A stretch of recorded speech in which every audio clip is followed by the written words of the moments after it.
Sisters and brothers, brace yourselves. Because today, we're embarking on a journey that will revolutionize the way you perceive Genesis 1. Get ready to dive deep and uncover the hidden layers behind this ancient text and witness the shocking secrets behind how God created the universe.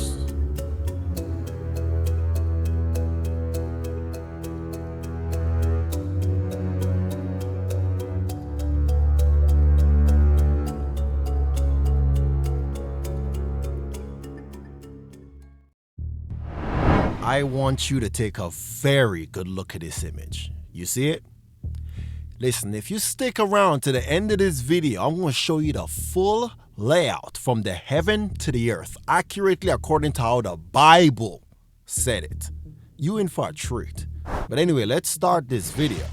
Genesis 1 verse 1. In the beginning, God created the heaven and the earth. The noun earth here in Genesis 1 verse 1, the word earth does not represent the ball of water that we're on right now. It symbolizes an immense body of water. Don't believe me? Let's prove it. As it is written, I have made thee a father of many nations, before him whom he believed, even God, who quickened the dead and called those things which are not as though they were. What am I saying? What I'm saying is, according to Romans chapter 4 verse 17, God speaks of things that are not as though they were. So in other words, God speaks of things that are not happening as yet, as if it's currently happening. Exhibit A. No man had ascended up into heaven, but he that came down from heaven, even the Son of Man which is in heaven. When Jesus made this statement, he was not in heaven. He was on earth. But Jesus knows that the very words that he's saying is going to be written down in a book years later, and by then he'll already be in heaven, sitting on the right hand of the Father. So for the same reason God would look at a tree and call it a table, is because he knows that the wood from the tree is going to be used to make a table later on. The same way God is calling the waters in Genesis 1 earth, because he knows the waters is going to be used to create the earth. So in the beginning, God created the heaven and the waters. That's why verse 2 starts off with this deliberate statement. And the earth was without form and void. Man, listen, earth currently has a form right now. It's one big ball of water. So what is verse 2 talking about? I'll tell you what it's talking about. It's talking about waters that has not been yet formed into the big ball of water. Because just like the wind doesn't have a form but it still exists, the waters doesn't have a form but it still exists. And darkness was upon the face of the deep. The deepness of the what? The deepness of the waters in Genesis 1 that was created with the heavens that is still not formed into anything as yet. And that's why verse 2 ends with this very revealing statement. And the Spirit of God moved upon the face of the water. Because that's all that was there. Nothing but a deep, desolate, lonely abyss. And God said, let there be light, and there was light. Let's pause for a second. We've all seen deep sea diving videos before. And within every single deep sea diving attempt, a flashlight to me is just as valuable as your air tank. Why, you may ask? Because the light from the sky does not penetrate the waters thoroughly. Light from the outside cuts off at a certain level in deep waters. That's why it's an irrefutable fact that the deeper you go in the ocean, the darker it becomes for you. That's how we know that God just left heaven, went down into the depths of the water, and saw that darkness was upon the face of the deep, which caused him to say the iconic line, let there be light, because the light from the heavens could not penetrate the darkness of the deep. And God saw the light, that it was good, and God divided the light from the darkness. And God called the light day, and the darkness he called night. And the evening and the morning were the first day. Sisters and brothers, I'm about to hit you in the chest with some knowledge so hard that the only thing that's going to save you is the breastplate of righteousness. So I hope you have it on. This day that God is mentioning here is not the day that you and I are familiar with. Let me show you what I'm talking about. But beloved, be not ignorant of this one thing, that one day is with the Lord as 1,000 years, and 1,000 years as one day. So let's understand this. In contrast to our 24 hours, it takes 1,000 earthly years to complete one full day with God in the heavenly realm. So if the Bible shows us that God completed his creation in 6 days and then he rested on the seventh day, that means that God took 6,000 earthly years to create everything. Then he rested for another 1,000 years. That's why it's not a contradiction when Adam didn't die in 24 hours after God told him not to listen to Satan, and he did. God was not speaking about a spiritual death or a 24-hour death. He was talking about his day, which is 1,000 years apart. That's just a side note for the people who say the Bible contradicts itself. Stick around here. You'll come around. And God said, let there be a firmament in the midst of the waters, and let it divide the waters from the waters. This is proof of God's dominance and power. God is in the midst of this dark and chaotic water, so dark that the light from above couldn't even penetrate it. So God first creates the light, and then an immense firmament, a separation between the waters in the waters.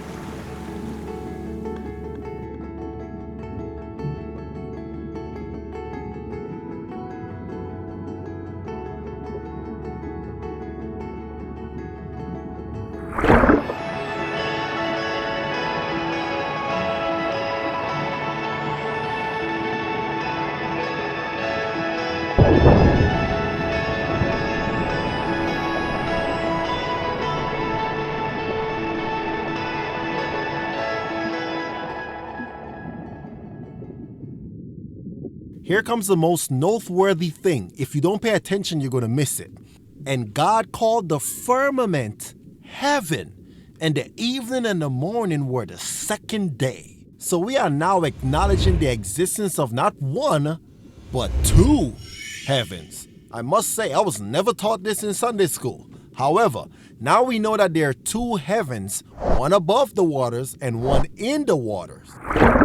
And God said, let the waters under the heaven be gathered together unto one place, and let the dry land appear. And it was so. This is what makes God calling the firmament heaven in verse 8 so interesting. Because if you watch closely, the scriptures did not specify that it was the second heaven being spoken of here. Hence the proverb, wisdom is the principal thing, therefore get wisdom, and with all thy getting, get understanding. So because most people do not have the understanding that God created more than one heavens, the average person will assume that it's the waters under the third heaven that is coming together to form the earth. Wait a minute, Trey. I was following you until you called the heaven that was first created the third heaven. That doesn't make any sense. I got you, and that's a valid question. And the answer is in 2 Corinthians chapter 12 and verse 2. I knew a man in Christ about 14 years ago. Whether in the body I cannot tell, or whether out of the body I cannot tell. God knoweth. Such an one caught up to the third heaven. This is Paul talking about Jesus. We know that after Jesus died and rose again, he ascended into heaven. And now he's sitting on the right hand of the Father. We know that the Father is in heaven. Which one? The same heaven that Jesus was caught up to. The third heaven. I too was confused about this, but this is the unique thing about the Bible that has missed a lot of people, mainly preachers. The Bible needs no interpretation because the Bible interprets itself. What I'm about to say here is very important. I need your ears. Let's get a little serious for a minute. Sisters and brothers, if you do not understand something one place in the Bible, you do not go outside the Bible. Here's what you do. You pray about it, you ask God for understanding, and you keep reading the Bible. And eventually God is going to show you an explanation in the Bible. This happens to me all the time, I promise you. And that, my friends, is the example of the Holy Spirit leading and guiding you into all truths. Because the scripture says that God's word is truth. So the Holy Spirit is going to show you places in the Bible to explain and interpret the Bible. You don't need to do it. We as normal human beings, as flesh and blood man, we cannot interpret the mind of a God that's so great. All I'm saying is do not lean on your own understanding. Just pray about it and keep reading the Bible. The Holy Spirit is going to show it to you. The Holy Spirit been around a long time. He knows what he's doing. And God called the dry land earth, and the gathering together of the waters called he seas. And God saw that it was good. This is the creation of the first heaven, or what we may know it as the earth. Now, I know you're probably thinking, yo, you just call earth heaven. I know you can't defend that. And you're right, I can't defend it, but I got something that can though. Let's go to Deuteronomy 30. This is God talking to the ancient Hebrew Israelites. And it shall come to pass, when all these things are come upon thee, the blessing and the curse, which I have set before thee, and thou shalt call them to mind among all the nations, whither the Lord thy God hath driven thee, that then the Lord thy God will turn thy captivity, and have compassion upon thee, and will return and gather thee from all the nations, whither the Lord thy God hath scattered thee. Last time I checked, the only place you can find nations is on planet Earth, right? Let's finish it. If any of thine be driven out unto the outmost parts of heaven, from thence will the Lord thy God gather thee, and from thence will he fetch thee. Remember the scripture says that with all thy getting, get understanding.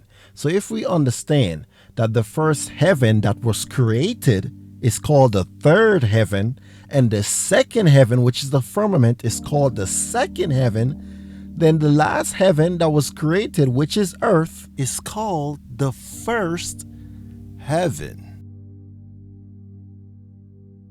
And God said, let there be lights in the firmament of the heaven to divide the day from the night, and let them be for signs and for seasons and for days and for years, and let them be for lights in the firmament of the heaven to give light upon the earth. And it was so. And God made two great lights, the greater light to rule the day and the lesser light to rule the night. He made the stars also. And God set them in the firmament of the heaven to give light upon the earth, and to rule over the day and over the night, and to divide the light from the darkness. And God saw that it was good. And the evening and the morning were the fourth day.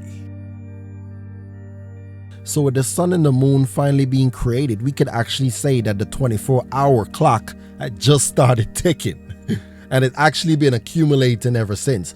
Now, for the moment we've all been waiting for, let me do the voice that I did in the intro. Sisters and brothers, get ready, because the cosmic spectacle of the ages is upon us. And if you haven't liked this video or turned on your post notification for this very, very small channel, it's all good though. Prepare to still get your socks knocked off and your minds blown. Are you ready? Of course you are. Sisters and brothers, according to the Bible, this is Genesis 1.